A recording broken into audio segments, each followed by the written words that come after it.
Figures revealed today show the alarming scale of child sex abuse church in Australia.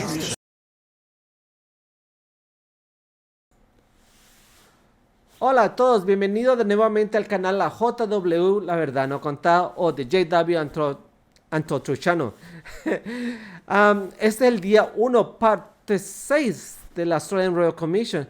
Y esta es la primera vez que vamos a ver un anciano, o el anciano que estuvo durante el tiempo del caso de BCB, durante el abuso.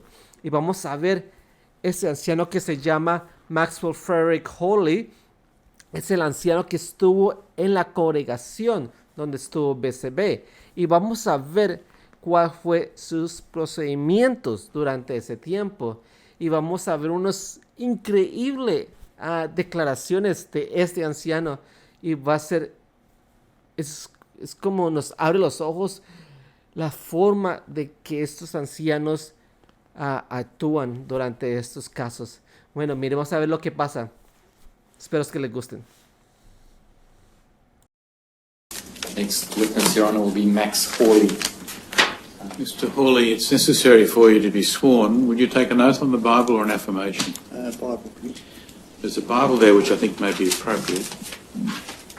You hold it in your hand and repeat after me. I swear by Almighty God I swear by Almighty God that the evidence I shall give in this Royal Commission that the evidence I give in this Royal Commission shall be the truth, shall be the truth, the whole truth, the whole truth, and nothing but the truth. and nothing but the truth. Yes, thank you. Take your seat, please.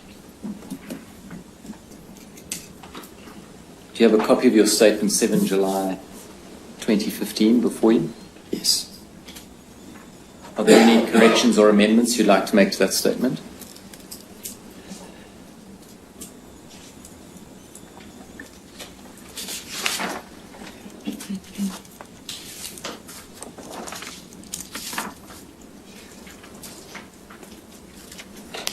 No, I think it's complete. Do you confirm the statement is true and correct? Yes. I tender the statement. It'll become Exhibit 29-2. Mr. Horley, you've been a Jehovah's Witness essentially your whole life, is that right?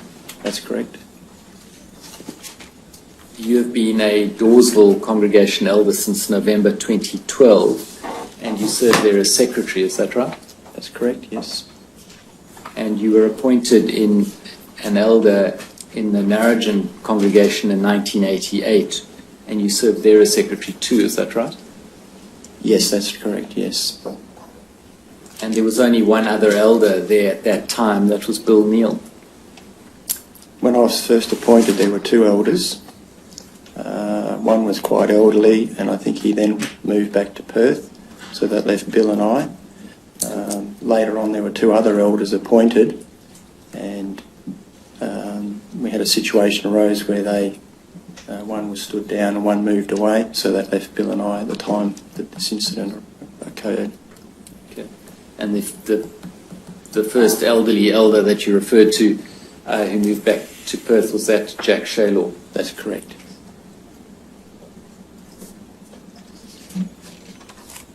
And when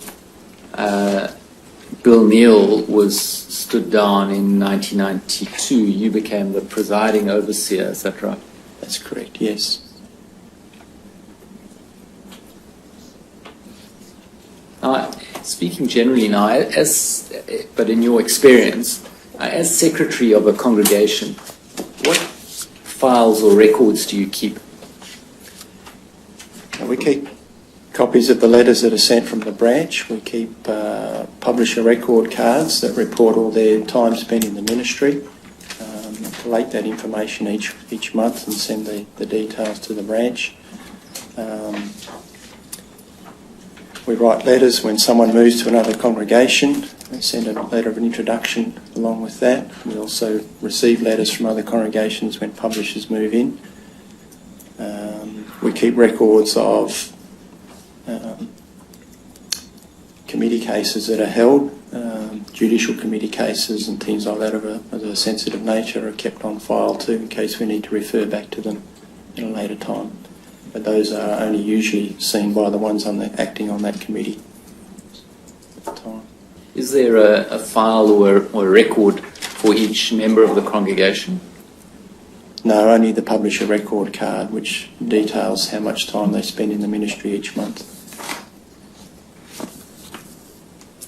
And in respect of the files of a sensitive nature or records of a sensitive nature that you described following committee hearings, judicial committee hearings and so on, for how long are those retained?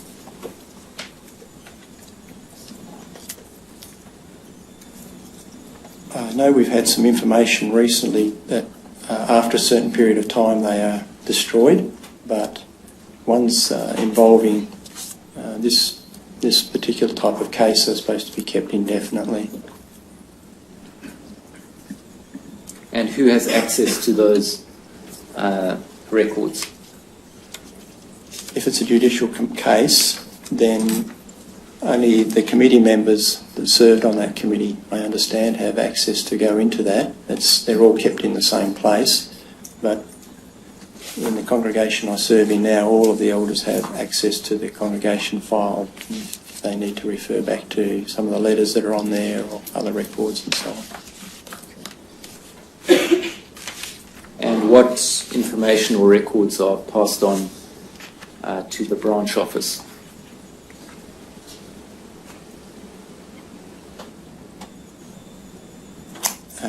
The report each month for how much ministry is conducted by the congregation is compiled, and that's sent each month.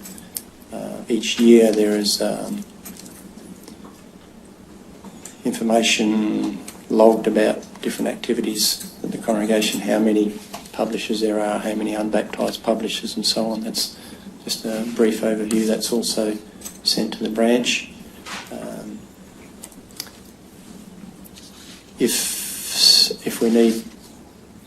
If they request information, then we might need to send a letter to them requesting that information. And sometimes for clarification of information, we might contact them in that way. I gather from the documents I've seen that the congregation elders will also report to the branch on the outcome of judicial committee hearings. Oh, that's correct. Sorry, yes. Yep. Okay. Now, if we could have a look at paragraph 2.2 of your statement, that's on page 2.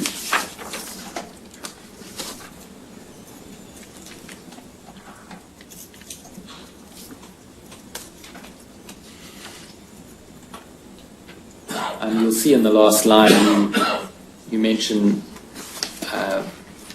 victims being encouraged to report abuse. Are we to understand that as reports to the elders? Is that right? Yes.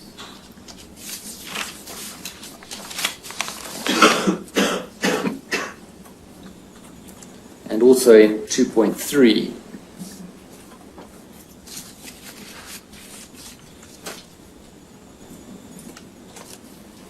in the last sentence, you say the relevant Bible principles make it clear that failure to report another's wrongdoing can make one responsible before God, and this is emphasized to the congregation.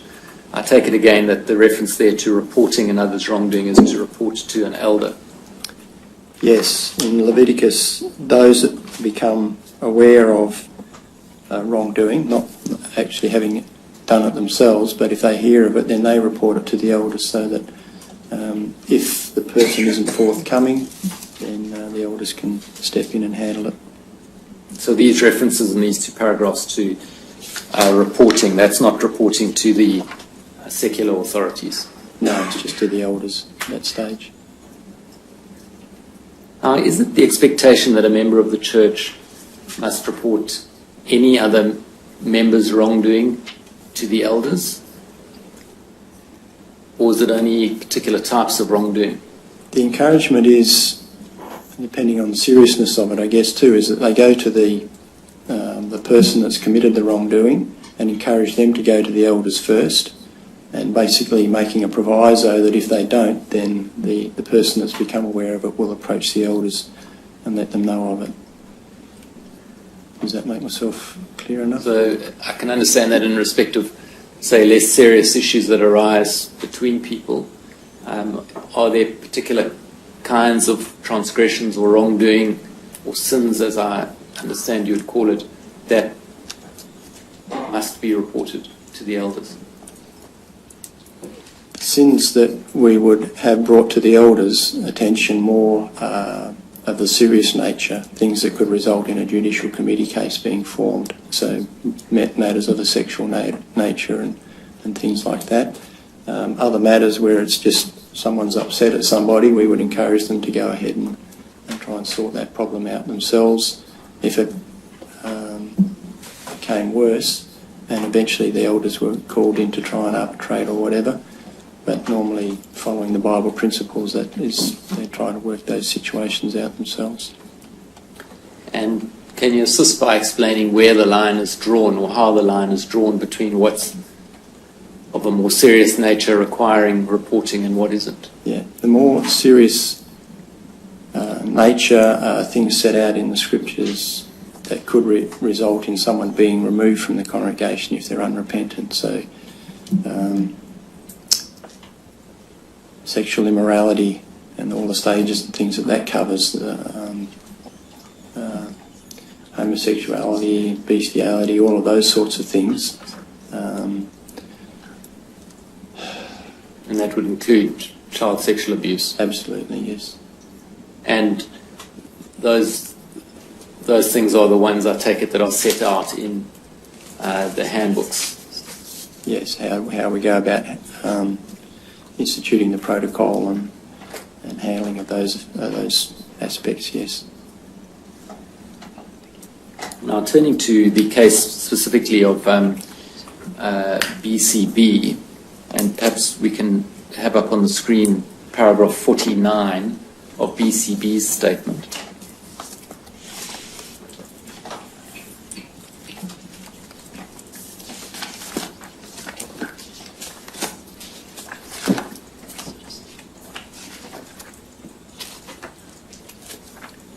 Now you'll see that BCB has said that you asked to speak to her on the basis of information you had received.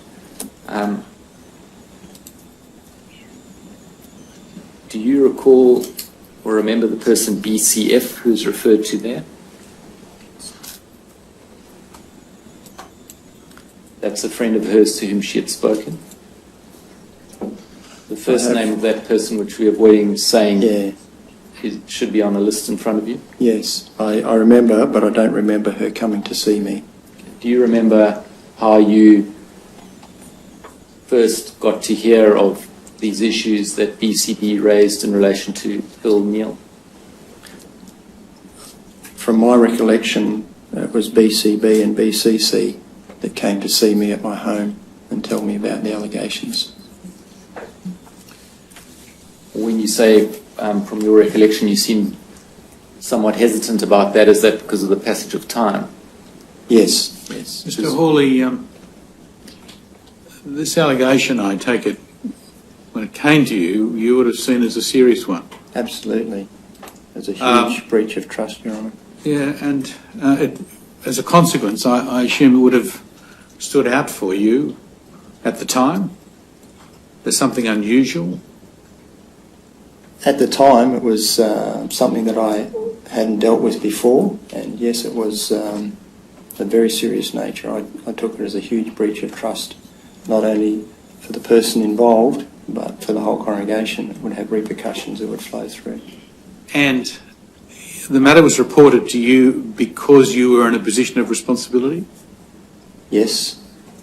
Did you take any notes? No, I didn't. Can you help us? I may have done at the time, I'm sorry, but... You may have done. I may have, but Where are they now? They would have been destroyed. Why? We don't like to have any notes outside of what's kept on file in the congregation. Why don't you like to have notes of a serious allegation? There are brief notes kept in the file, but all other notes are destroyed. Why is that? I guess it's because we don't want them to fall into the wrong hands of other people to find them and they go through them. What are the wrong hands? Well, we don't want our wives knowing what our stuff what sort of things we're dealing with. We don't want other people in the congregation coming across that information. So you want to keep it secret to the elders, is that what it amounts to?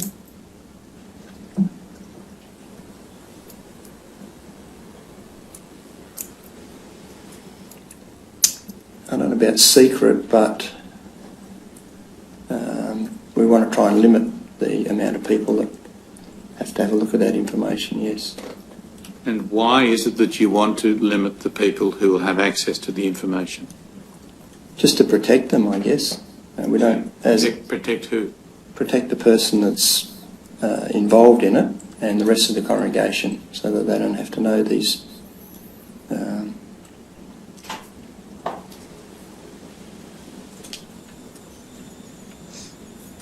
I don't know, it's just the protocol that we've had in, so we'll just follow that information. Yeah. And would you do the same thing today if someone came and reported to you a serious allegation of sexual assault? Would you destroy any notes? Yes, that's our practice. And what about telling other authorities? Are you aware of your obligations if someone tells you of a serious allegation of sexual assault?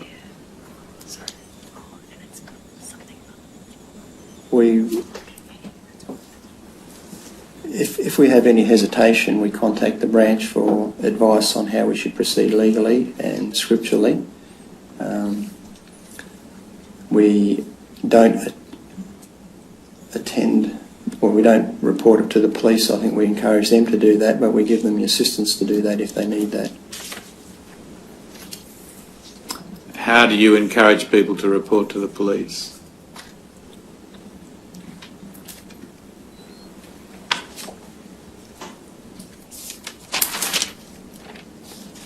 My understanding is a little bit unclear because I've never had to do it, so I'm not fully aware on the process, but if it did come to me, I would be just saying, this is a matter that you need to talk to the police about, or the legal authorities, and pursue it that way.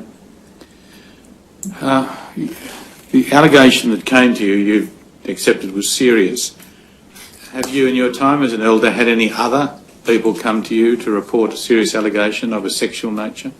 Not of sexual assault, but generally misconduct on their own part, or someone that they know of. What do you mean by misconduct? Well, if someone's committed immorality with somebody else, then that's been brought to my attention, either by the person that's done it in the way of confession, or it may be that they've heard about it and brought it to my attention, and we've investigated it and handled it that way. Yes, Mr. Stewart.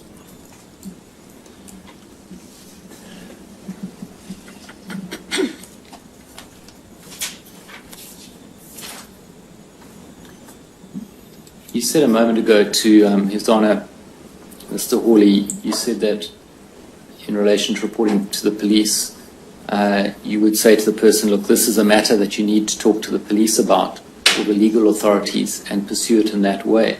Now, what sort of matter would that be? What sort of matter in your mind would be one that you would say to someone, they must go and report to the police? It would be in the matters of an abuse situation where someone had been forcibly, something like this instance, or probably even worse, or if someone had been raped, or that sort of a matter where police proceedings would be needed. Now, in this particular case, what were you told initially? You say you spoke with BCB and her husband. What was reported to you?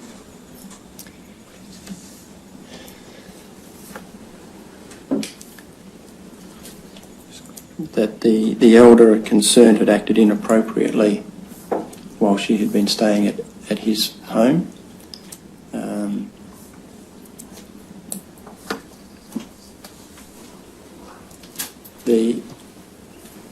From my recollection, it was more to do with the fondling of her breasts, but I think there was also an accusation about him watching her in the shower, and so that's from most of my recollection. I think there was inappropriate kissing of some sort too. But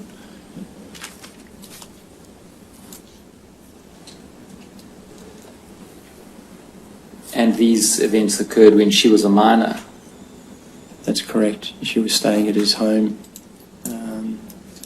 She'd finished school and was working at a bank, and because her family lived 45 minutes out of town, she would stay with them during the week and go home to her family on the weekends. And did it occur to you that these were serious allegations that were made? Any breach of trust, and particularly by an elder that in that situation, was viewed very seriously. And that fondling the breasts of a minor, but indeed anyone without their consent, would be a crime? I think that occurred to me at the time, and certainly has done since then, but the way that we handle it now is totally different to what we did back then. Yes, well, we'll stick with back then for now. Yeah. And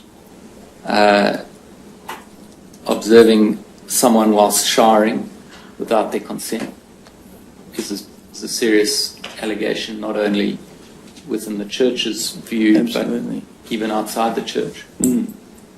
And inappropriate kissing, in other words, by that I take it you mean tongue kissing That's what I of understand. a minor. Yeah. That's a crime too. Did you appreciate that? Probably not like I should have done. Well, it shocked me to have that accusation brought to my attention. I knew it wasn't right. I didn't realise it might have been a criminal matter though. And did you give any consideration to whether you should report it to the police? I didn't, no. Did you give any consideration to whether BCB should be encouraged to report it to the police? No, I didn't.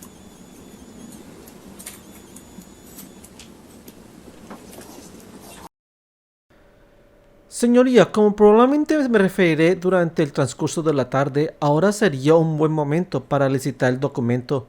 Debe haber 2 volúmenes en esta etapa y pueden ser licitados. El paquete de licitación sería el anexo 29003. Usted habló, señor Horley, sobre recibir un informe de BCB y su esposo. ¿Hubo una reunión también con usted y Bill Neal y BCB y su esposo? Entonces, ¿dónde se discutió este asunto? ¿Correcto? No recuerdo esa reunión en particular. No. BCB ha dado testimonio con respecto a esa reunión.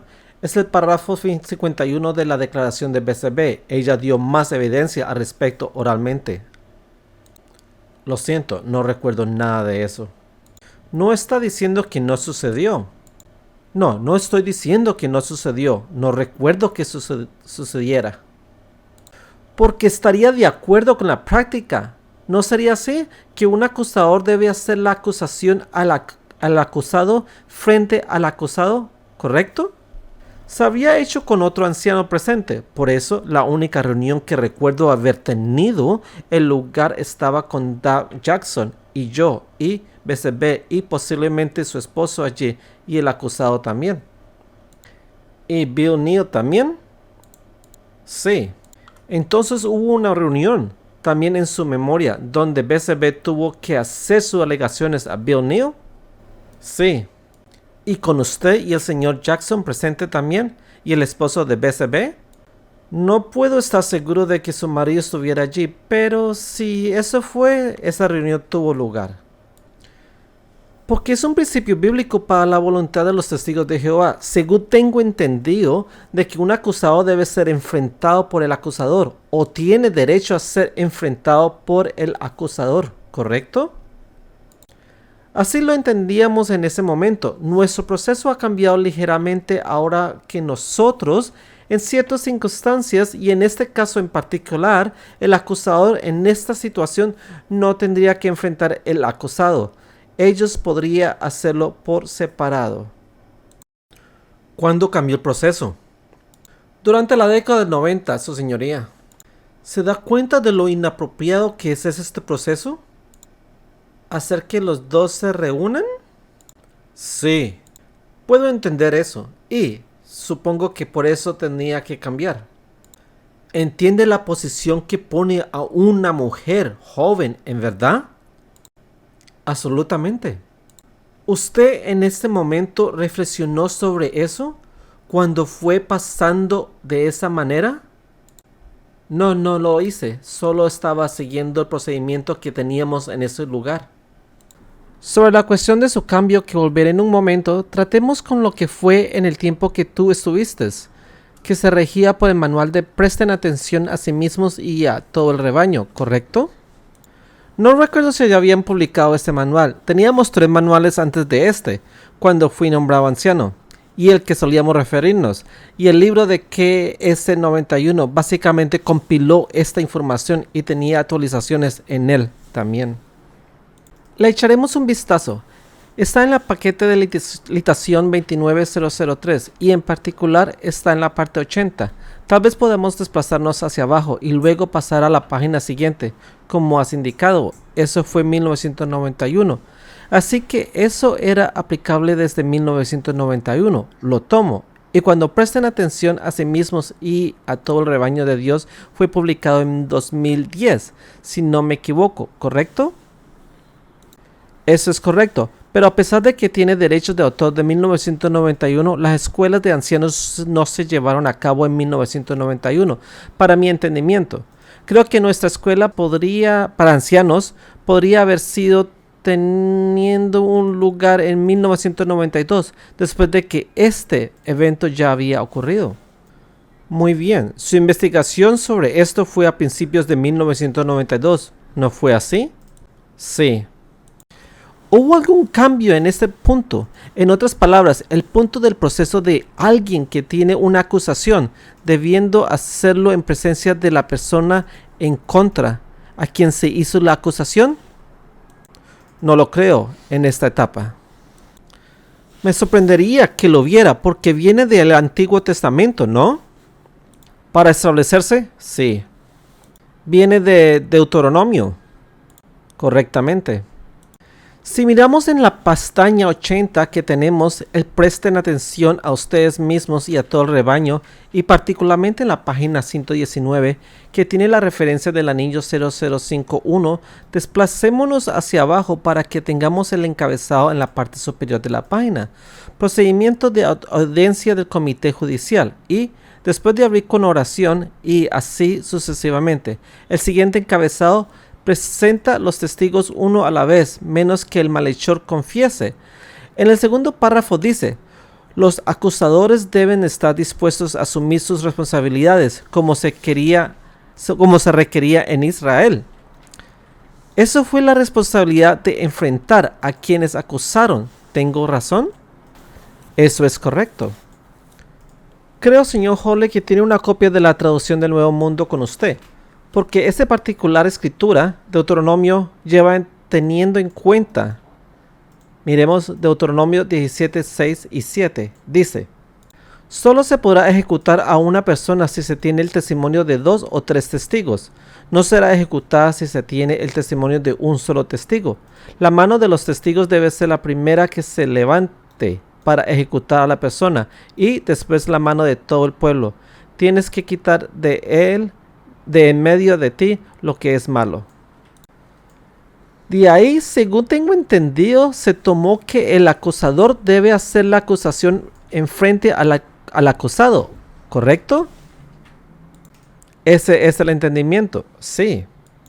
Entonces, si tenemos en cuenta la próxima edición del manual de ancianos, el actual en la pestaña 120, en la página 89, anillo referencia 0090 y desplácese hacia abajo hasta el pie de la página que dice, el presidente debe invitar al acusado a hacer una declaración personal. Si el acusado afirma que es inocente, los testigos a la mala conducta deben ser presentados a su testimonio. Debe darse en la presencia del acusado. Es mejor que los testigos dan su testimonio en persona. Así que eso es lo que se ha aplicado desde 2010. Entonces, a la luz de eso, ¿cuál es el cambio del procedimiento al que te refieres? señor Horley, porque estos documentos no parecen confirmarlo. Se trata de casos de comités judiciales de graves, casos de irregularidades graves que podrían resultar en la remoción de la congregación o la expulsión. La información o la forma en que buscaba manejar la situación en este momento era establecer lo que realmente había tenido lugar, que dos ancianos investiguen el asunto y establecen los hechos y tratan de decidir si necesita ir a una audiencia del comité judicial. Y en este caso particular no podíamos establecer. No teníamos ni una confesión ni testigos de los hechos para ir a un comité judicial. ¿No tuvo un segundo testigo? Así es. ¿Sería lo mismo hoy si no tuviera un segundo testigo? Nos comunicaríamos con la sucursal primero y seguir su consejo, pero como creo que se puso de manifiesto en el preámbulo de esta mañana, ese sigue siendo el procedimiento que tendríamos que establecerlo con dos testigos para poder llevarlo a una audiencia del comité judicial. Entonces, si hubo una acusación de violación e incluso aunque es posible que se haya formado la opinión de que el denunciante claramente estaba diciendo la verdad, teniendo en cuenta lo que ella ha dicho, si no hubiera otra persona para declarar sobre la violación, ¿no iría más lejos? Tendría que buscar el consejo de la sociedad para manejar esta situación. No sé cómo procederíamos. Nunca he tenido que encontrarme con eso todavía. Entiende que muchas acusaciones de agresión sexual no es presenciada por otra persona. Así es, su señoría. ¿Cómo maneja su iglesia esa situación entonces? Por lo general sería entrevistando a la persona y tratando de que confesara el mal que había cometido. Eso es generalmente ha sido los casos en los que he estado involucrado. Esa es la solución que hemos tenido hasta ahora. La persona tiene o hemos tenido más de un testigo del evento, pero por lo general los que he tratado hasta ahora hemos tenido una confesión del malhechor y hemos podido proceder a un juicio en cada caso. ¿Nos está diciendo que sin esa confesión no puede ir a un comité judicial? Creo que ese es el entendimiento que tengo en el momento, sí. ¿Crees que esa es una situación buena de la iglesia? No para las personas que están trayendo las acusaciones. Es una situación muy triste para ellos. ¿La iglesia aceptaría esa situación? Yo creo, de nuevamente, no estoy al tanto de las políticas sobre esto. Lo que se nos aconsejaría que hiciéramos en estas situaciones ahora es la información que tenemos es que nosotros nos acercaríamos a la sucursal y nos darían instrucciones sobre cómo proceder y se iría a un comité judicial o más investigación o lo que sea. Nunca he estado en esta situación, así que no sé cuál sería el consejo de ellos. Sin embargo, ¿qué pasa con su propia perspectiva al respecto? Bueno, lo sé. Has sido anciano durante muchos años. ¿Tú crees que es apropiado que la iglesia opere de esta manera? Supongo que en estos asuntos de esta naturaleza se manejaría de manera diferente, de algún caso en el que alguien está admitiendo inmoralidad sexual, particularmente cuando tienes una víctima y en particular cuando una víctima es joven, como esta, que sí tendría que ser investigado a fondo y seguir. Sí. Simplemente lidiando con la situación actual que requiere un solo testigo todavía en la pestaña 120 que es pastoreen al rebaño de Dios, pero en la página 72 anillo WAT 0003-001-0073, si pudiéramos retroceder una página a la página anterior, verá el encabezado evidencia que establece irregularidades. Y bajo ese título se ocupa de que evidencia es aceptable para decidir si se debe formar un comité judicial. Si pasamos luego al párrafo 39 sobre WAT 0003-001-0073 se trata de la situación que acaba de abordar, señor Horley. Si el acusado niega la acusación, los ancianos que investigan deben tratar de concertar una reunión con él y el acusador juntos. Nota: si la acusación involucra abuso sexual infantil y la víctima actualmente es menor de edad, los ancianos deben comunicarse con la sucursal antes de concertar una reunión con el niño y el presunto abusador. Si el acusador o el acusado no está dispuesto a reunirse con los ancianos, o si el acusado continúa negando la acusación de un solo testigo y no se establece la irregularidad, los ancianos dejarán los asuntos en manos de Jehová. Los ancianos investigadores deben redactar un registro, firmarlo, póngalo en un sobre sellado y colóquenlo en el archivo confidencial de la congregación.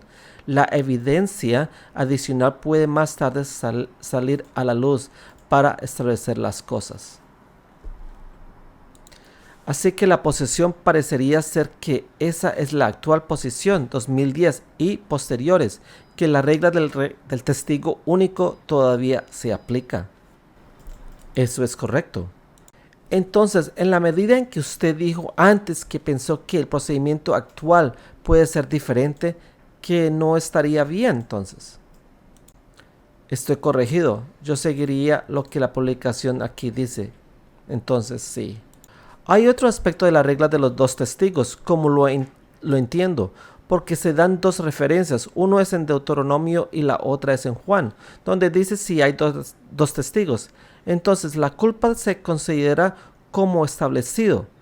¿Se aplica la regla de esta manera también? En otras palabras, un testigo no es suficiente y dos testigos son concluyentes. Eso es correcto. ¿Qué sucede si hay una situación en la que hay dos testigos, pero tienes motivos para no creerles? ¿Para no creerles? Sí. No sé, nunca me he encontrado con eso. Sí, muy interesante. Su entendimiento del origen de esta regla de este testigo único es de ese pasaje en Deuteronomio que miré más temprano, ¿correcto? Siguiendo con la información ahí, sería uno de las referencias, sí.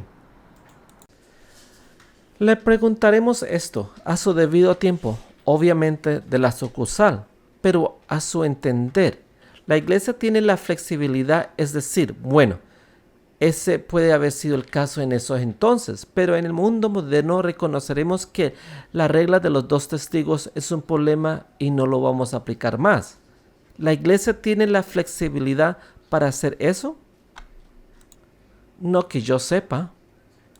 ¿Porque está escrito en las escrituras? En eso es lo que basamos principalmente nuestras enseñanzas, sí. Pero ese mismo pasaje que lo dice que el acusado esencialmente debe tirar la primera piedra para matar al acusado, supongo que no haces eso. No, obviamente no. Entonces, ¿cuál es la distinción? ¿Por qué flexibilidad en el uno y no en el otro?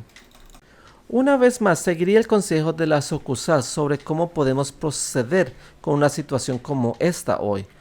En ese entonces seguíamos los procedimientos que teníamos establecidos y no he tenido un ejemplo moderno o más moderno de cómo proceder en esta situación. Pero mirando lo que la publicación dice ahí, seguiríamos esas indicaciones después del consejo de la sucursal. Algo más que BCB dice en su testimonio, ella dice que tuvo estas reuniones pero nadie le explicó cuál era el propósito o cómo encajaban en cualquier tipo de procedimiento. ¿Aceptas eso? No recuerdo que ella lo haya cuestionado en ese momento y no sé exactamente lo que se dijo en esa reunión. Es básicamente solo las acusaciones que recuerdo de esa reunión.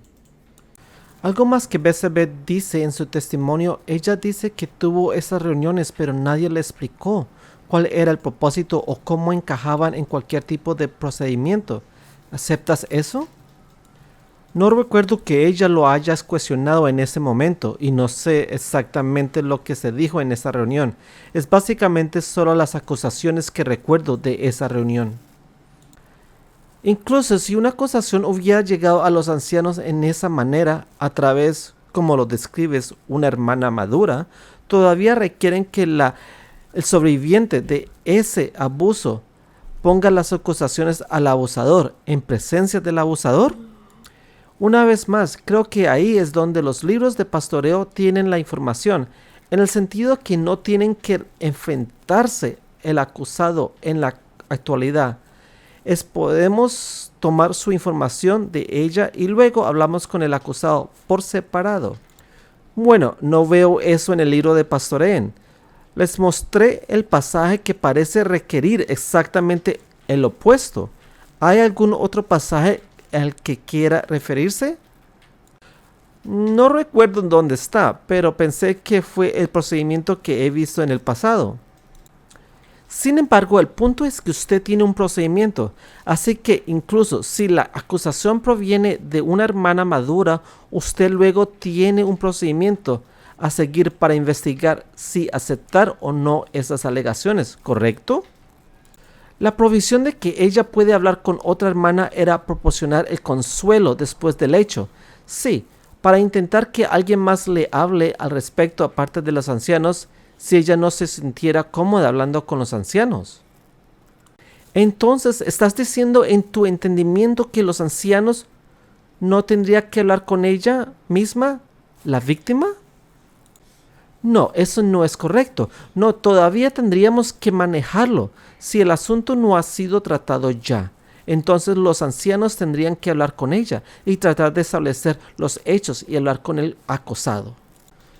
No estoy seguro de entender este entendimiento. Ella habla con una hermana madura, pero creo que el señor Stewart está preguntando a usted si el proceso de investigación después de eso sería hacer lo mismo entonces. Y es decir, ella tendría que traer la acusación contra el abusador ante dos ancianos. Eso es correcto.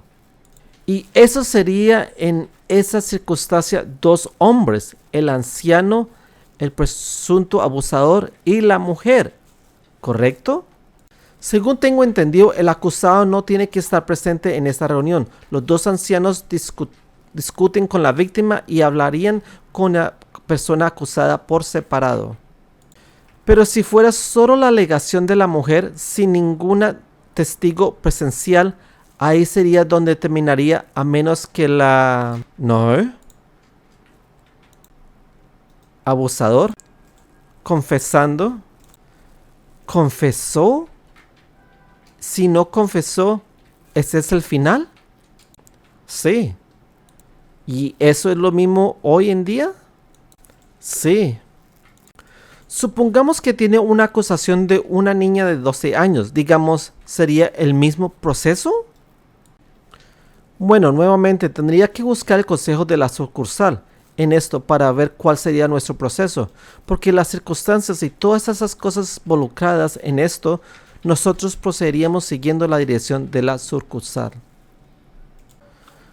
Pero supongo que por los manuales y los documentos, el proceso que tomarían, ¿cómo entenderías el procedimiento sin buscar lo que dice la sucursal? ¿Requeriría que la niña de 12 años hablara con dos hombres? Sí. ¿Para hacer su alegación? En ese caso, suponiendo que sus padres no fueran los instigadores del caso, entonces probablemente estarían allí como un apoyo para ella también. ¿Qué quieres decir con instigadores? ¿Quieres decir si sus padres no son los abusadores? Así es. ¿Cuál es el punto en el que los padres de uno no estarían? Una vez más, sin saber exactamente, seguiríamos la dirección en lo que harían. Asesorar cada circunstancia individual, tendríamos que ver si la niña tiene edad suficiente para tomar sus propias decisiones y hablar abiertamente. Sí, de nuevo, no he tratado con una situación como esta, así que realmente no puedo decir. Solo para aclarar, al decir que su comprensión del procedimiento actual es que no se requeriría que la víctima haga alegaciones en la presencia del imputado, que estaría en la investigación como así debe haber o no un comité judicial, ¿es esto correcto? Eso es lo que tengo entendido, sí. Una vez más que se forma un comité judicial, una vez que la decisión se hace para formar un comité judicial, entonces esas alegaciones o acusaciones tendrían que ser hechas por la víctima frente al abusador o el acusado. ¿Es eso correcto? Sí, si no hubiera confesado haber cometido un delito, entonces la víctima presenta testigos para añadir peso a las acusaciones. Y uno de los testigos obviamente sería la persona que había sufrido el abuso. Eso es correcto, sí. ¿Puede mostrarse la declaración de BCB en los párrafos 52-53, por favor? Aquí BCB está hablando de lo que pudo hablar. Ella dice que no habló sobre el incidente en el baño, así que se podría decir que ese es el más grave de los diversos incidentes. No me sentía cómoda hablando mientras Bill estaba en la habitación. Después de esa primera reunión sentí que había muchas cosas que no había podido decir delante de Bill. Decidí ir a la casa de Max después de la reunión para aclarar las cosas. Luego hubo una segunda reunión. El punto es, usted acepta que frente a las personas acusadas puede ser muy difícil para una persona que ha sufrido maltrato decir todo lo que les pasó. Absolutamente, sí. Y delante de otros hombres también, al menos 2 ancianos, ¿correcto? Eso es cierto, sí. Entonces no es un proceso que necesariamente vaya a salir con la historia completa, ¿verdad?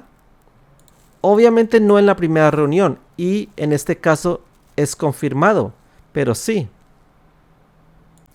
Si podemos ver el párrafo 62 de la declaración de BCB, verá que se trata de una conversación posterior. Según tengo entendido, a Bill Neal había aceptado la recomendación de retirarse, y BCB dice que la llamaste y le dijiste que los Neal le habían pedido que no cuenten a más personas sobre Bill por respeto a la familia. ¿Recuerdas esa conversación? No de la forma en que se presenta aquí. Recuerdo haber hablado con BCB y la intención fue que no queríamos que se propagaran más chismes en la congregación, y no fue para proteger a la familia Neal. Era tratar de proteger a la congregación, mantenerlo para que no haya tanta gente hablando de ello. No queríamos gente en la comunidad hablando de ello también. Lo intentamos, queríamos mantenerlo tan silencioso como si fuera posible. No para tratar de encubrirlo, ni por el estilo, sino solo para tratar de detener la conversación.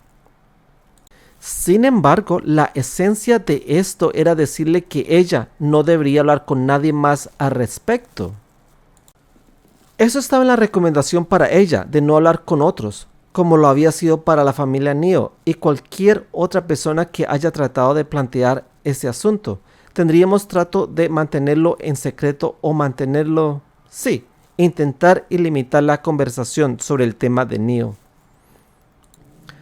¿Aprecias que ella no podía hablar con nadie? Tampoco afuera de la congregación. Podría ella, porque según tenemos entendido, no debería asociarse con nadie afuera. Ella todavía estaba trabajando en la comunidad. Ella tenía otras personas que ella habría conocido, por lo que era posible haber hablado con otras personas. Pero hablarles de algo tan íntimo como esto sería asociarse con ellos de una manera más allá de su empleo secular requerido. Eso es correcto, sí. Por lo tanto, a los ojos de la iglesia, ella no debería hacer contacto. Ella no debe hablar con nadie afuera de los Testigos de Jehová sobre este incidente. A quienes ella escoge como asociados es completamente la decisión de ella. Ella pudo haber tenido amigos cercanos. No creo que ese es el caso aquí, pero nuevamente fue solo para limitar la conversación. Le habríamos pedido que no difundiera las cosas. ¿No se supone que ella no debería tener amigos cercanos o asociados fuera de los Testigos de Jehová? No lo aconsejamos de tener relaciones cercanas con personas fuera de los Testigos de Jehová, pero si se toma el consejo o no, depende totalmente de ellos. Nosotros no los vigilamos, no andamos con un palo grande golpeándolos porque eligen asociarse con otra gente? El punto es, sin embargo, desde su perspectiva, que ella no debería estar asociándose en ese nivel de intimidad con alguien fuera de los testigos de Jehová. ¿Tengo la razón? Eso es básicamente la intención detrás de esa conversación, para tratar de limitar la conversación sobre el tema. Sí, bueno, es un poco diferente, ¿no? Es dirigida a la congregación. ¿Estás diciendo que ella no debería hablar de ello con cualquier otra persona para proteger la congregación, para que el tema no se mueva dentro de la congregación? ¿Correcto? También, sí. Queríamos limitar la propagación de los chismes sobre... ¿Ves que eso la deja sin nadie con quien pueda hablar? ¿Ah? No, como dije antes, ella pudo hablar si podría encontrar a alguien con quien podía comunicarse y confiar en ella, como una mujer madura en la congregación. Sí, ella quisiera hablar con los ancianos, ya sea yo o alguien más así. Ella podría hacer eso también. Lo hicimos fue completamente solo para tratar de detener la propagación de chismes dentro y afuera. Ese es el punto, ¿no? Estás diciendo dos cosas diferentes. Por un lado, estás diciendo que ella no podía decirle a nadie ni hablar con nadie. Entonces, pero por el otro mano, estás diciendo que ella puede hablar con alguien. Ahora, ¿cuál es? Sí, ella decidiría hablar con otra hermana, eso sería en confianza. Por lo tanto, esa mujer que ella habló tendría que mantener su confianza y no hablar de eso a nadie más tampoco. ¿Entiende o aprecia cómo se sintió silenciada y no está respaldada por esta instrucción o solicitud de usted? ¿Aprecias eso? Sí, lo hago.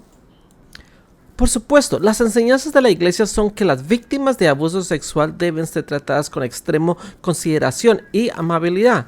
Cito, pastoreen y presten atención a ustedes mismos. ¿Estás familiarizado con esa publicación? ¿No? Sí. Entonces, en este caso, ¿aceptarías que no cumplieses con esa instrucción? No le hablé de una manera dura. Me siento triste si ella interpretó de esa manera. No quise cortar ningún apoyo o que se sintiera de que ella tenía apoyo de la congregación. Y como dije, la intención era puramente para tratar de limitar la conservación sobre el incidente en la congregación y extender aún más. Pero de ninguna manera quise que se encontrara como sola o dejándola sin lugar a dónde ir o algo así. Bueno, ¿le ofreció a ella alternativas? ¿Acaso le ofreciste una persona de apoyo o personas de apoyo que podrían ayudarla durante este periodo? No recuerdo haber hecho eso en ese momento, no. Usted dice que finalmente se debió a la falta de claridad de pruebas que los dejó a usted y a Doug Jackson incapaz de reunir un comité judicial y tomar el asunto más lejos. ¿Fue este entonces un ejemplo de la aplicación de la regla de los dos testigos? Sí. Solo estoy mirando cómo se formuló esta regla. Volvamos a la pestaña 80. Preste atención a nosotros mismos y a todo el rebaño, y en particular en la página 111, anillo 43. ¿Qué tipo de evidencia es aceptable? Allí se establece. ¿Qué tipo de evidencia es aceptable? Debe haber 2 o 3 testigos oculares, no solo personas repitiendo lo que han oído. No se puede tomar ninguna acción si solo hay un testigo. Confesión. Admisión de haber actuado mal, ya sea por escrito o oral, puede aceptarse como prueba concluyente sin otras pruebas que lo corroboren. Entonces hay 2 orígenes bíblicos para esta regla. ¿Tienes la apreciación de por qué esta regla todavía se aplica?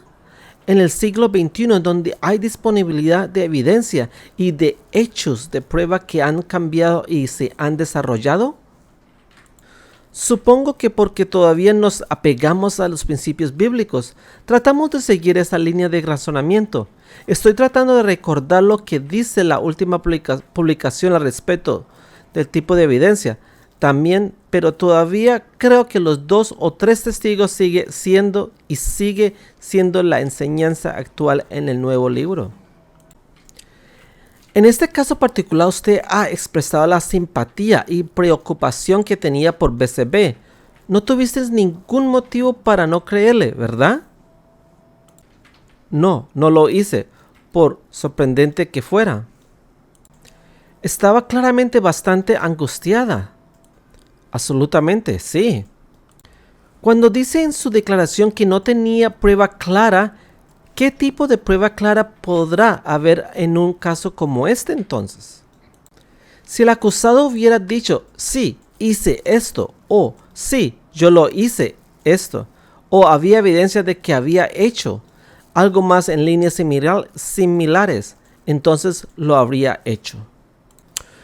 Lo llevaré a los documentos en un minuto, pero como vamos a ver, se convirtió en una situación que usted y el señor Jackson recomendando al señor Neo que se retire. ¿Es eso correcto? Eso fue el resultado final, sí. Renunciar como superintendente y como anciano y, en cierto sentido, volver a ser un miembro normal de la congregación, ¿es así como debemos entenderlo? Así es, sí. ¿Y se hizo un anuncio a la congregación de lo que hizo Neo? No, el anuncio sería que él había sido removido como anciano. Esa terminología de retirarse era algo que se usaba comúnmente, pero siempre significa que fueron eliminados de la congregación. No fue una decisión que él tomó, fue una decisión que tomó los ancianos en armonía con la decisión del cuerpo de ancianos también. Esa recomendación fue enviada a la sucursal. La sucursal respondería y diría, sí, se acepta esa decisión, ya no sirve como anciano. Entonces, el decir que ha sido removido como anciano, ¿estás diciendo eso necesariamente transmite que esa ha sido una decisión de otros sobre él, no por su propia decisión? Sí. Entonces, ¿transmite necesariamente alguna crítica o sanción de él? Absolutamente. Entonces, ¿la congregación normalmente no se quedaría sabiendo lo que había pasado o lo que era? Sí. ¿No hubiera sido de ayuda a la congregación un anuncio de los motivos de esta decisión, sabiendo lo que está diciendo sobre él? Aquellos que estaban al tanto de la situación habrían sabido exactamente por qué estaba siendo removido. Los que no sabían de la congregación saben que habría razones para ello, aunque desconociendo los detalles, confían en nuestras decisiones entonces para hacer esto. ¿Se tomaron alguna medida en particular para proteger a los niños de la congregación? ¿Ahora? No, en ese entonces, tras la decisión de destituir a Bill Neo como anciano. Las publicaciones que tenemos alientan a las familias a discutir estas situaciones con sus hijos y advertirles y ser conscientes de los peligros. Valorar que es a veces el padre el que instiga esto, eso lo hace muy difícil. Pero aún así, la madre también tiene un papel de ello. Y en una situación así podemos ver una zona de peligro. Por ejemplo, si otra joven se hubiera ido a quedar en la casa de Bill, tal vez hablaríamos con los padres sobre eso y les advertiríamos que eso no es un lugar apropiado para que dejen que su hija los visite. Lo haríamos probablemente, incluso hablaríamos con el acusado en ese momento y le diría, probablemente sea mejor que no tengas a esa persona en tu casa. ¿Qué tan grande era la congregación en ese momento? Teníamos alrededor de 90 publicadores. Esa es una congregación de tamaño típico, ¿verdad? No, puede hacerse mucho más pequeño. Ese tenía originalmente tenía alrededor de 50. Había crecido a 90 en ese momento. Visitando esa congregación recientemente, había alrededor de unos 60 publicadores en ese tiempo. Así que en cualquier lugar entre 50 y 100 es un buen promedio. Sobre la cuestión de establecer lo que sucedió, ¿aceptarías, supongo, que la policía tiene mejores recursos que los ancianos, para investigar un delito? Y sí, diferentes entrenamientos y habilidades para hacer esto también. Sí, sí. Y la tecnología disponible para ellos. Tienen autoridad, pueden hacer cosas, tienen experiencia. ¿Tú aceptas todo esto? Sí. Entonces, ¿no deberías haberle dicho al menos a BCB que ella tiene esta opción disponible para ir a la policía, que puede ser capaz de llegar al fondo del crimen? No estaba al tanto de las políticas y procedimientos en ese momento. No lo habíamos hecho, había muy poca información disponible sobre si debíamos ir a la policía o algo como esto. Tengo que admitir que no consideré eso en ese tiempo. ¿Por políticas y procedimientos? ¿Estás hablando de interno de la iglesia? Sí. Porque bajar a la comisaría o llamar por teléfono a la policía no requiere una política o procedimiento, ¿verdad? Supongo que no. Si se me permite decir, si ella hubiera perseguido eso, no habría tratado de evitar que lo hiciera. Como dije, simplemente no estaba al tanto de la situación en ese momento. Ahora, si podemos ver los informes que usted y el señor Jackson luego envió a la sucursal, está en la página 70 en el paquete. ¿Ha tenido la oportunidad de ver este documento o en los últimos días o semanas? Sí. Está fechado el 1 de febrero de 1992, dirigido a la sociedad Watchtower en la sucursal, y en la segunda página, si nos desplazamos hasta el final, verá que está firmado por Doug Jackson como superintendente de circuito y usted mismo como secretario. Supongo que lo firmaste, ¿verdad? Sí, esa es mi firma. ¿Y estás de acuerdo con lo que está ahí? Sí. Si volvemos a la primera página, al tercer párrafo o tal vez el comienzo. Queridos hermanos, le escribo en respuesta a su carta SBSSA de fecha 13 de enero de 1992 sobre el hermano William Neal, que ahora sirve como anciano en la congregación Narrogin, y su conducta con una hermana joven en la congregación hace algunos años. También hablamos con otros hermanos y hermanas de la congregación que supo del asunto a través de otra hermana que había difundido la historia después de que la hermana con quien el hermano Neal se había comportado de una manera no cristiana se lo contara. La hermana que ha difundido la información ya se ha ido de Narrogin. Parece que varios hermanos saben sobre el asunto y lamentablemente puede haber personas mundanas que también lo sepan, pero no estamos seguros. Esta distinción entre los hermanos y los mundanos, sabiendo cuál es la relevancia de esto, ¿por qué lo hizo? ¿Importa si había gente mundana que sabía? Supongo que no queríamos nada en detrimento de la limpieza de la congregación. ¿Le preocupa la reputación de la congregación? Sí, y el nombre de Jehová. Luego, el siguiente párrafo dice: después de entrevistar a los hermanos y hermanas y revisar las escrituras, nuestro Ministerio del Reino, noviembre de 1972, el cuadro de preguntas y la atalaya del 15 de noviembre de 1977, páginas 198-699, sentimos que se había cometido inmundancia en varias ocasiones, pero no era una conducta relajada. Comenzando con inmundicia, ¿cuál era su concepto de qué es la impureza, a diferencia de la conducta relajada?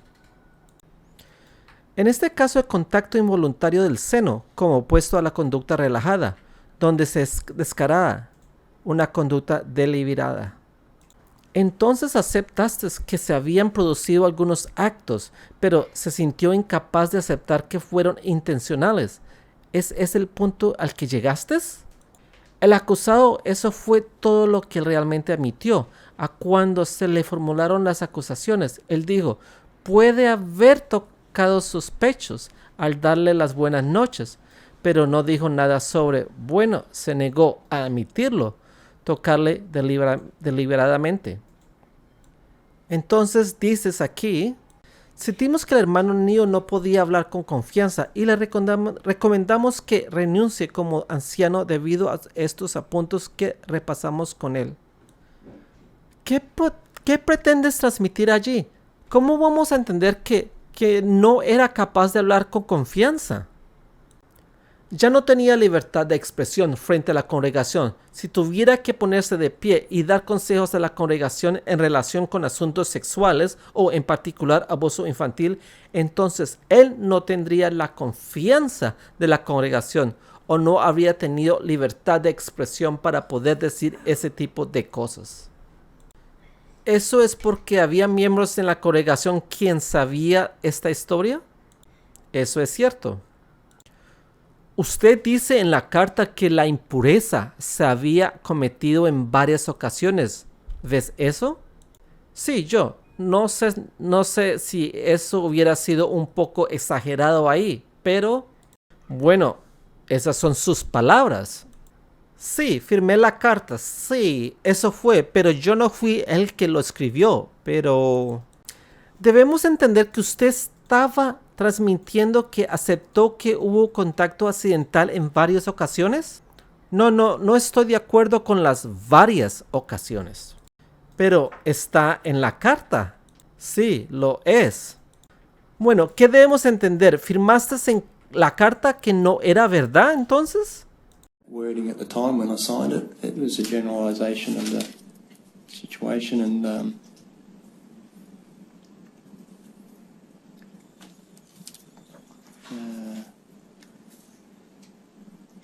yes, I guess, Your Honour, I didn't take seriously the wording of it at that time. Well, here you were reporting on a serious allegation, but you say you didn't take the reporting or the wording seriously at the time.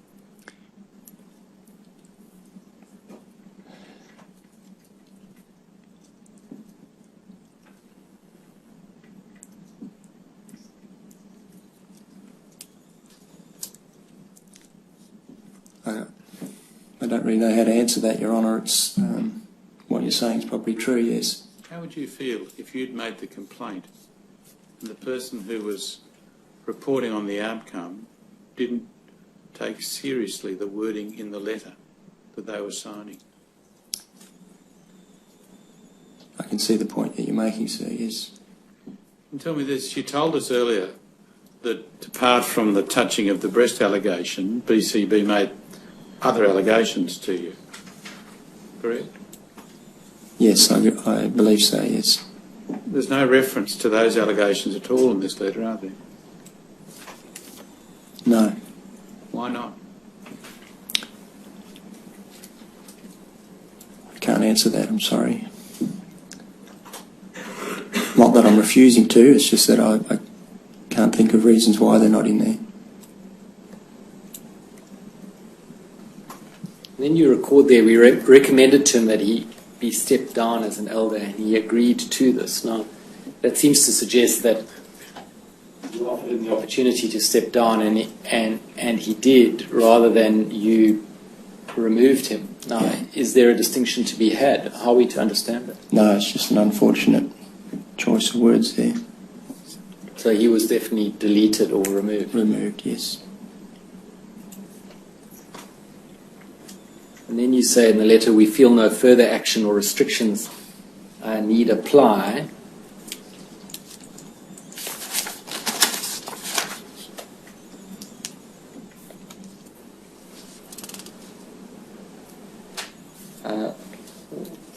Why was that?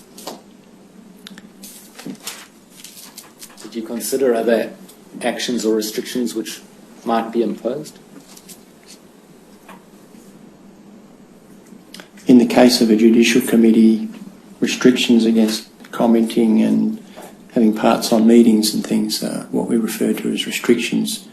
At this time, we didn't believe that Bill Neal needed to have those restrictions put upon him. Well, what about not having church meetings, Bible studies in his home? That strikes as an appropriate or potentially appropriate restriction which might offer some safety? I agree, yes. I don't think that action was taken at the time. Well, it wasn't taken. The point is, Okay. did you consider it? I can't recall considering it, no. And then if we look at the last paragraph of the letter on the second page,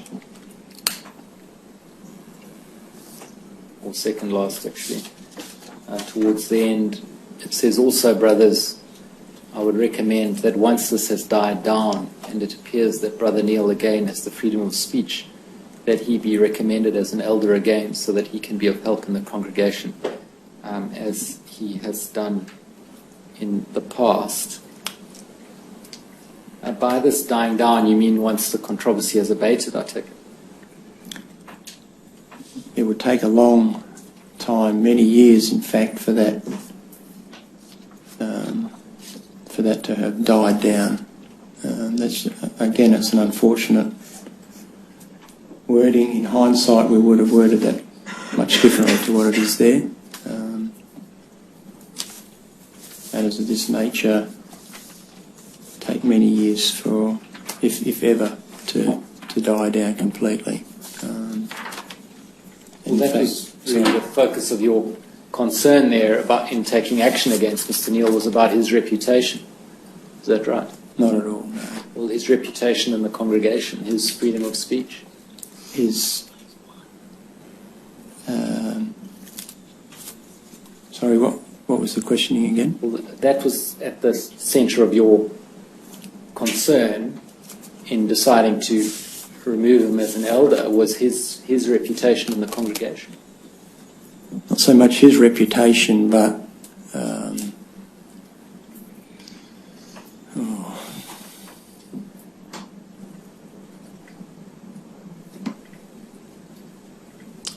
to word it? Well, it suggests your concern is with his efficacy as an elder. Yeah, Is that right? that's right.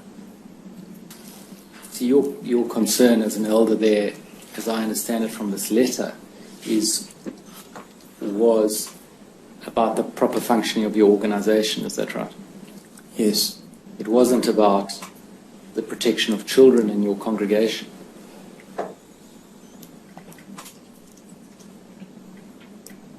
probably not. It wasn't about what support you could offer to BCB.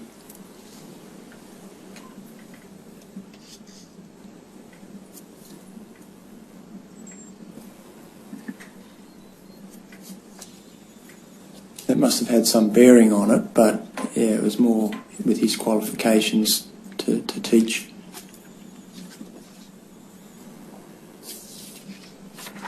Now, you say in your statement that you understand that Bill Neal was later reappointed as an elder in a different congregation. Is that right? Yes, And as I understand it, you had nothing to do with that. no, that's true. And under the existing practices, should you not have been consulted about that, having been the elder involved in his removal? I was surprised at the time, yes. Then if we look at tab 74 of that bundle, this is now a letter from you earlier this year. It'll come up in a moment. You'll see it's to the service desk on the 6th of January 2015, and what you describe as a brief summary of events leading to the deletion of Brother Neil from serving as an elder in the Narrogin WA congregation around 1993. While I was serving there. How did this letter come about? Beg pardon? How did this letter come about? What brought you to write this letter in 2015 to the branch? Someone from the branch contacted me and asked me what my recollections were, and would I please put them in a letter and send it to them. Was it explained to you why that information was being sought?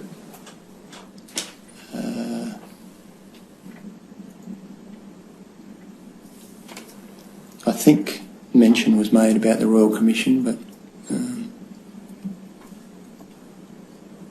I thought it was one of the one of the situations that was being looked at, and then it might proceed to the Royal Commission.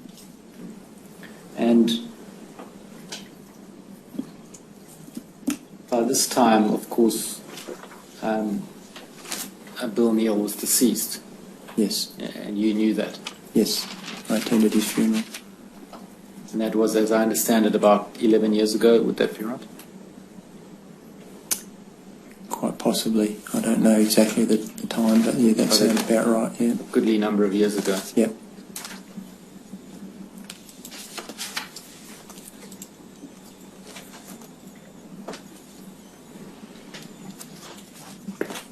Now this correspondence is addressed to the service desk. I take it was someone from the service desk that contacted you in the way in which you've mentioned. Yes. In your understanding, what's the distinction between when you would correspond with the service desk or the legal department?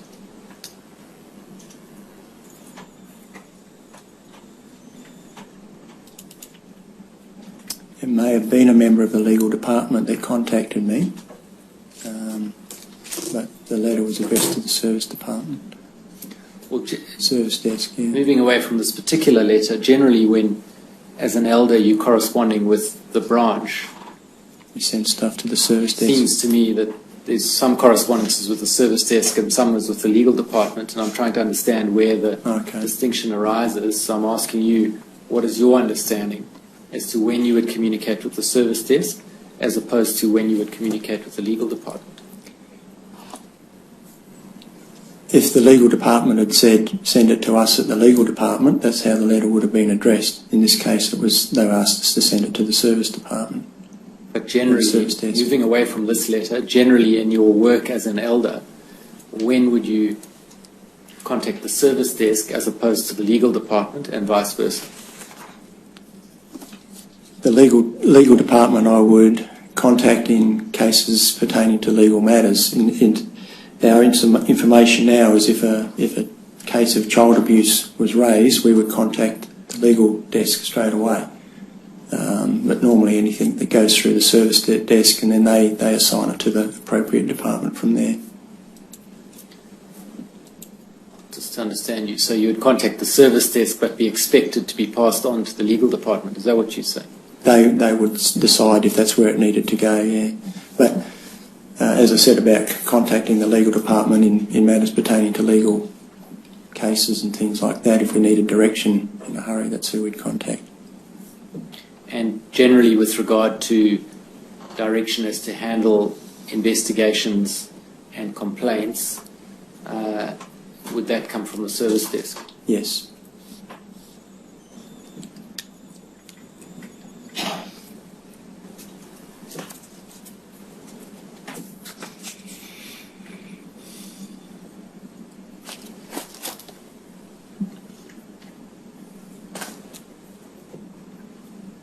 Now you say in that letter in the fourth paragraph, the one beginning when BCB raised the allegation against Brother Bill concerning being touched inappropriately, I viewed it very seriously. I listened to both to try and ascertain the facts. Sadly, it became a matter of her word against his. There were no other witnesses. And then you say BCB was an attractive young sister and often got around the house in her nightwear, as was the custom of the other children. Now, what do you consider the relevance of that observation? That was one comment that Bill had made to me, that she was wearing her nightwear at the time. Well, it suggests that you thought that might have somehow lessened Bill Neal's culpability. Not at all. No. In fact, it should have raised stronger warning bells than it did at the time, because it all pointed to the fact that he obviously had noticed it and was affected by that. Because you accept, of course, that a child can't validly consent to being sexually abused. You accept that, of course. Yes. And can never be blamed for it. Yes. Because that's in the Church's own teachings, isn't it? That children can't seduce and should not be blamed. Mm.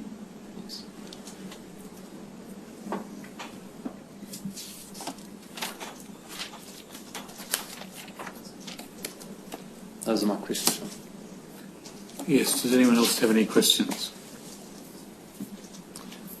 Yes, thank you, Roger. Just in relation to the letter Just that... identify I yourself beg your again, pardon, if you would. sorry. My name is Gallagher and I represent BCB. Okay. Just in relation to the letter that Council Assisting was just referring to, behind tab 74, you note in that letter, don't you? Is that in front of you there? Yep. Not only the comment, the part of the letter that was just referred to by Council Assisting, but you note also, don't you, that Bill would kiss her goodnight as he did with his daughters. Do you see that there? Yes. That was very much lessening his, Mr. Neal's conduct, wasn't it? Do you understand what I mean by that? I'm sorry, you know the allegation to have been, don't you, that he inserted his tongue into her mouth when he kissed her goodnight.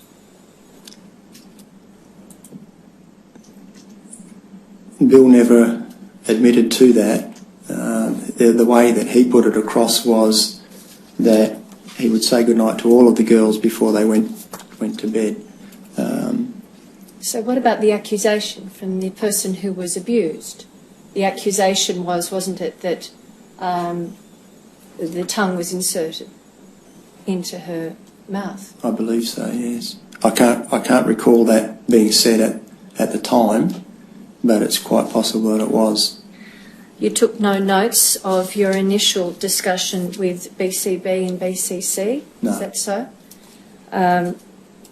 Your recollection was that they came to your home, that is BCB and BCC, is that right?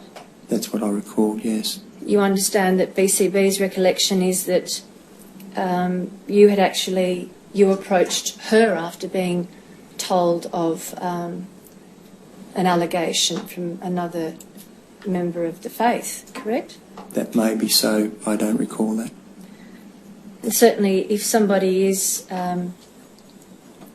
has been told of an allegation of wrongdoing, the faith requires them to come forward and tell an elder. Is that right? Sorry, I don't understand that question. If somebody's told of wrongdoing, Yeah. the Jehovah's Witness faith requires that person to inform an elder, isn't that so? They give the... yes. Short answer, yes. And that's how you came, do you recall, that's how you came upon the information that there was an allegation of wrongdoing from Bill Neal, not from BCB, but from another source? No, I don't recall that. In questions asked of Council Assisting, you indicate that just as to taking Mr. Neal to BCB's home, that your evidence was, is this correct, that you did not explain what the process was that was underway at that time? Is that correct? That's possible. Well, did you or did you not explain to her what was going on?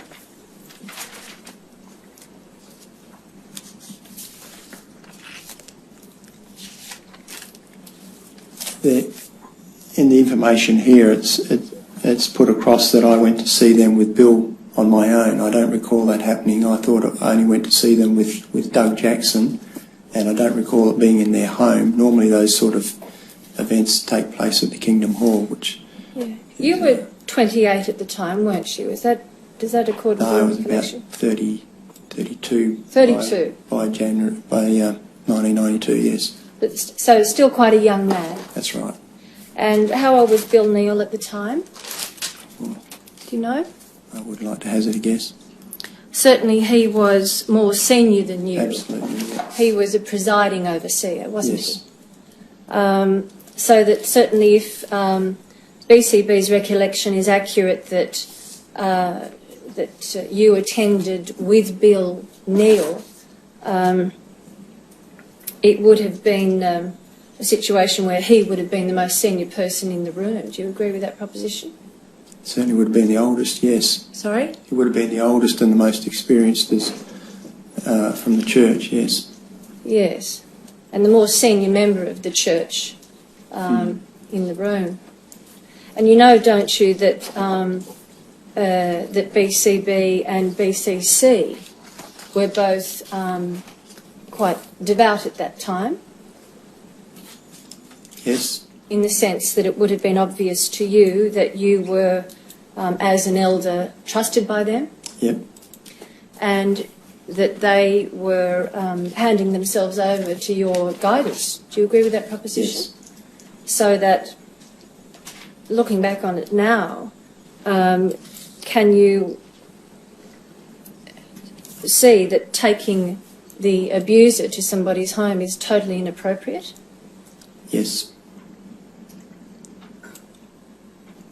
You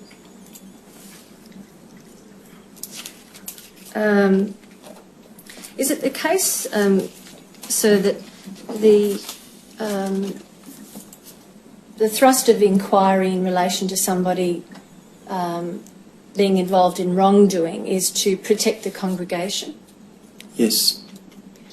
So that, in the sense, and excuse me a moment, if we could go to tab 84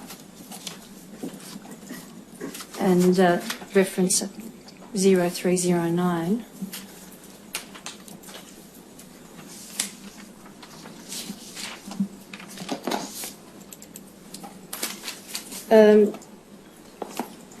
Which is at page 29, the second column. If I could refer you to the second column at about point 7 down the page, the sentence commencing, "It is not his status as an authority figure." Can you see that there? In the second column. No, not yet. So I understand it to be, I'm sorry, Your Honour, I hope I haven't got the wrong tab. Tab 84. Excuse me a moment. Oh, I beg your pardon. Maybe I could. It's the "let us abhor what is wicked." Your Honour, I beg your pardon.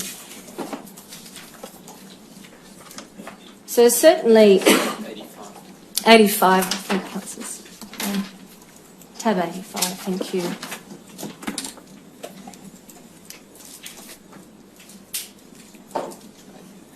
Page 29, or in the top right-hand column, 0309. Top right-hand of the page.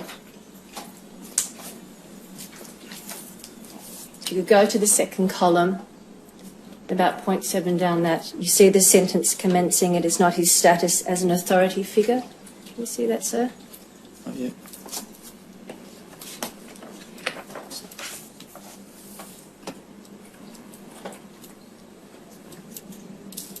Oh, yes. Yep. It is not his status as an authority figure that should be of concern, but rather the unblemished purity of the congregation. Yes. And that was the purpose of your inquiry, wasn't it? To protect the congregation from Bill Neal. Yeah. Not to protect BCB. Well, her included in the congregation. She was part of the congregation. As a victim Yes. of abuse, she wasn't protected, but as a member of the congregation, you were seeking to protect her. Is that right? As well, yes. You indicate that you did not speak harshly to BCB when you were being asked questions by a counsellor assisting you. He put to you that you should treat victims with they should be treated with kindness. You agreed with that and indicated that you didn't speak harshly with her. Do you agree, though, that when a young woman has made allegations of sexual impropriety against an elder, that taking that elder to her is harsh treatment of her? I can understand how she would view it that way, yes. And well, do you? On the surface, if I try to put myself in her position, yes, I'd feel exactly the same. Certainly, it's the case now, isn't it, that I'll withdraw that. Making this inquiry and going to her and having her face her abuser, or that is the accused face his accuser, was all about disciplining Neil, wasn't it? Mm-hmm. And certainly it's the case now that if there is a police inquiry on foot in regards to a matter, that disciplinary proceedings will run parallel with that. Do you agree with that? I don't have any experience with that at this time, so... In the sense that if there is a police inquiry on foot, certainly members of the church and the congregation are told not to interfere with the police inquiry. Is that right? I would think that would be reasonable, yes. I don't remember instructions in that way, but it does make sense, yes.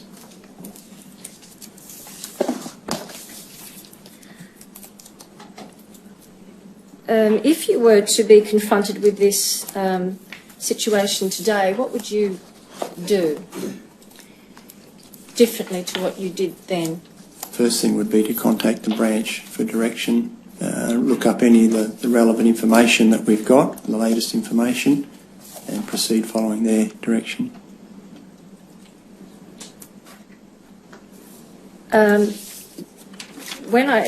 Before contacting the branch, what would you do in relation to what you knew of the complaint? Try and establish the facts. How would you do that?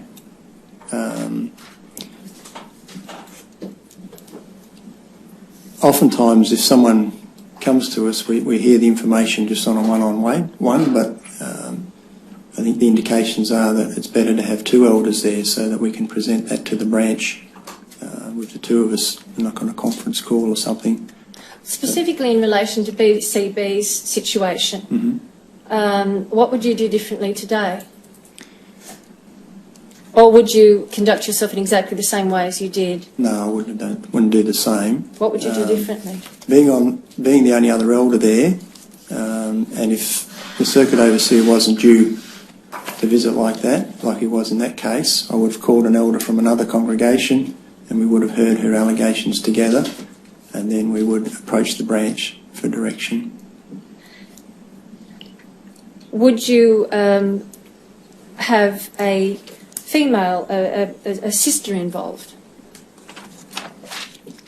in relation to talking with the person who was making complaint about sexual impropriety?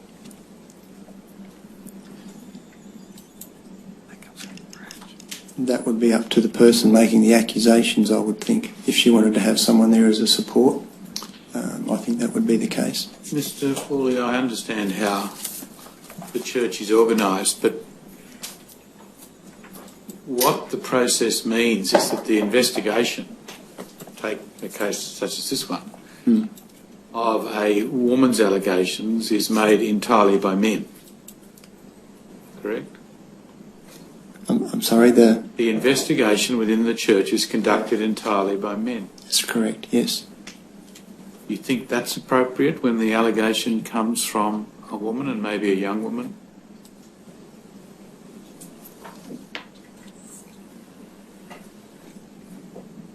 That's the procedure that we have in place. No, but I'm asking you a different question.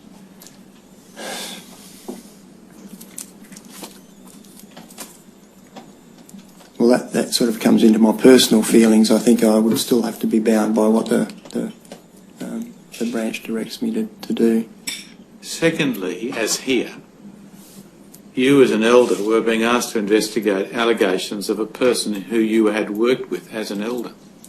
Yes. Now, to an outsider, that doesn't seem like a fair process. Do you understand why that is? Yes, and that's why we would have another elder there.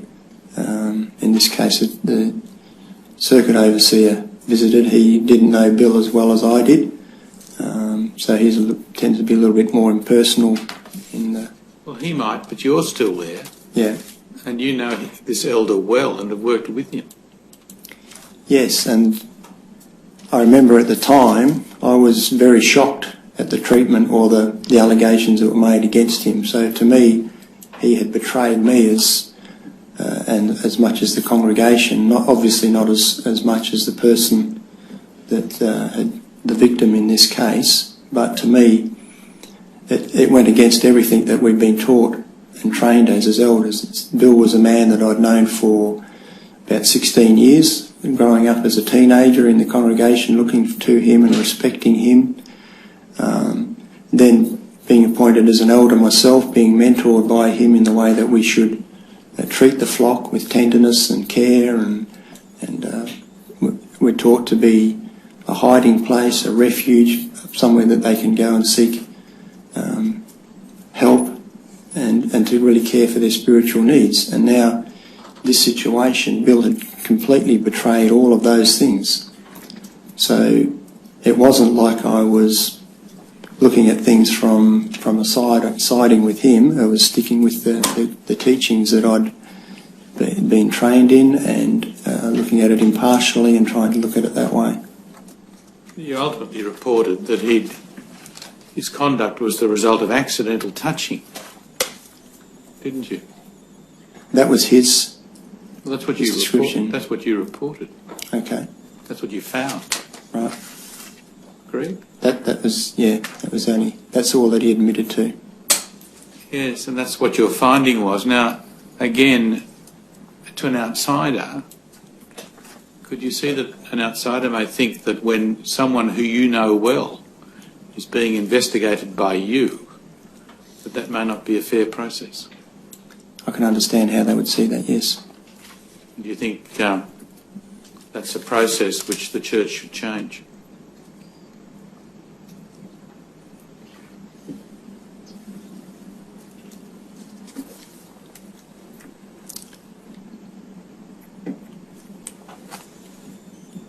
I don't know how to comment on that.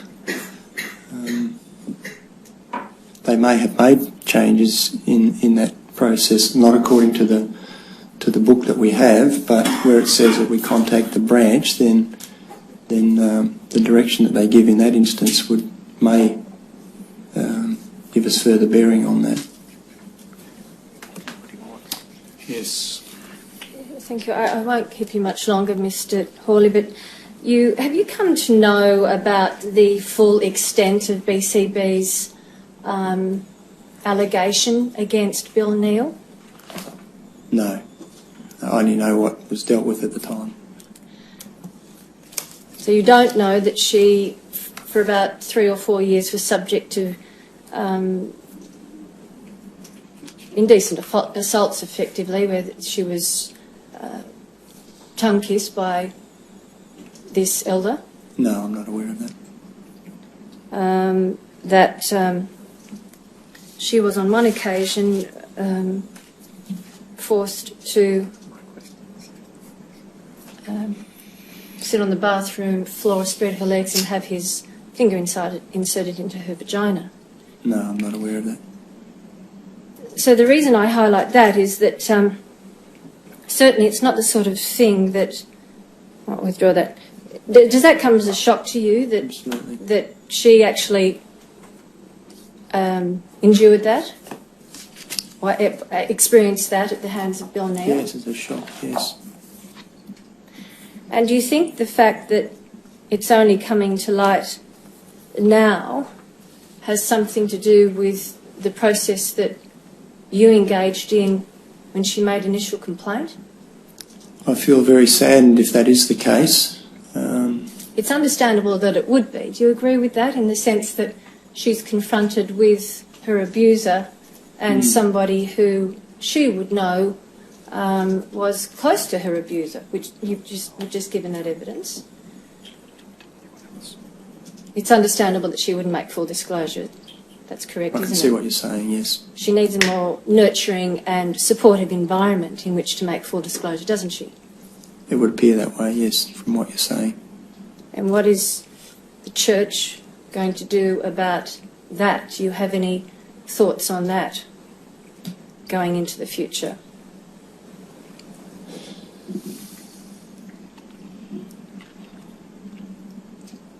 I don't have any comments on how they arrive at the decisions that they make. I just follow the procedures that they have there in place. At the time, we did the best that we could with the information that we had. Now, handling the situation again might be completely different. Thank you, Your Honour. Does anyone else have any questions? No, Your Honour. No, Your Honour. Mr. Stewart? Nothing further, Your Honour. Yes, thank you, Mr. Horley. You're excused.